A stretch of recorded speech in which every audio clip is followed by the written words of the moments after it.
In 1963, at 31 years of age, Diane Fossey took out a loan for $8,000. This was a year's salary for her at the time, and it was her entire life savings. The money was used to take a 7-week trip to Africa. Diane Fossey is an important primatologist. Her work in the field with a dying species of gorillas was pivotal in slowing the decline in mountain gorilla population. As well as observing and living with the great apes in the wilderness, at one point being captured and subsequently escaping during a violent coup, she defended the apes she lived with physically with a shotgun until the day of her death. I think it's very important to take a note of her life so far, though. She grew up in a cold home.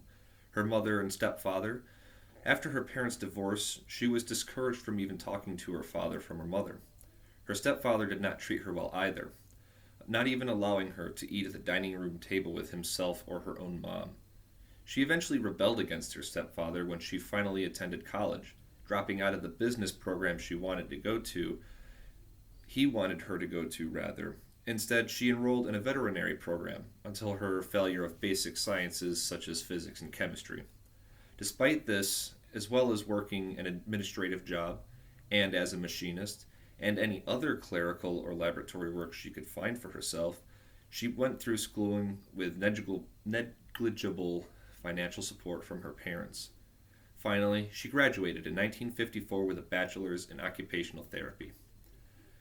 The reason I wanted to give a brief overview of her life leading up to this point is because her accomplishments so far, growing up in a cold, distant home, working 2 or more jobs at a time to pay for herself and her school as a young adult, is because her legacy, the true impact that she had on this world that can be felt to this day, her story does not begin until that fateful trip in 1964, when she spent every dime she had and every penny she could borrow to take a trip to Africa.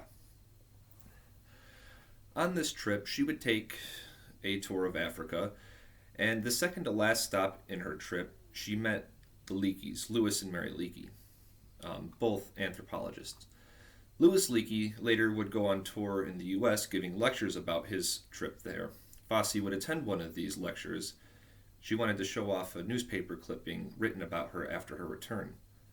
Louis Leakey later actually remembered Diane Fossey from their short encounter. She had left such an impression, and Leakey suggested she undertake field observation of great apes, much like Jane Goodall was doing with the chimpanzees. From this point on, Fossey commits all of her energy to her new work.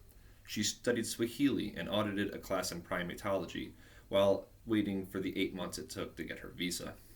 Finally, with everything in place, her visa, a basic understanding of the language and subject, funding, and an old canvas-top Land Rover she had named Lily, she uprooted and moved to Africa. She would continue to operate from the Congo until a rebellion, which is now called the Congo Crisis. Fossey was actually detained by soldiers for 2 weeks before escaping by means of bribery. After her escape, instead of traveling home to safety, she continued her research on the Rwanda side of the Virunga Mountains. Her work in the mountains of the Congo and Rwanda did not stop at observation of the great apes either. She took her work seriously. She often took matters into her own hands when official channels did not operate to her expectations. Her advocacy for anti-poaching laws and law enforcement is one of the biggest impacts that she had in the area that the local fauna could directly benefit from.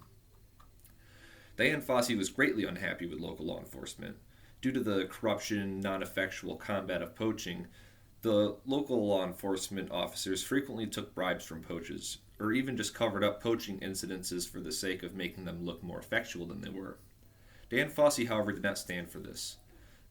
Through her career, she has not only set up funds to properly train and fund local agencies better, hire better personnel, all the way to patrolling the wilderness herself with a shotgun.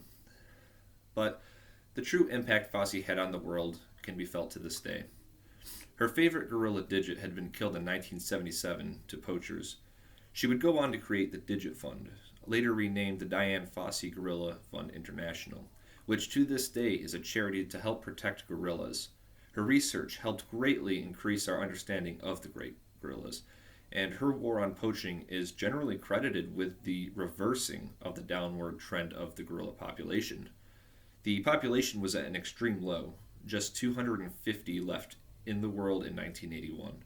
However, the last confirmed kill of a gorilla occurred in 1983, and the population had grown to 280 by the end of the 80s and continued to grow. Dian Fossey, from an unassuming girl who grew up in hardship and put herself through college, would go on to become one of the three foremost experts in primatology, known affectionately as the Trimates. And to this day, 35 years after her death, she continues to have an impact on the world. Not just her effect on our understanding and the population of gorillas, even, but even inspiring young women to engage in STEM fields. My own wife being a testament to this, her own love of anthropology coming from Dian Fossey and Jane Goodall. She would continue to inspire us in the future, help us better understand and protect our primate cousins.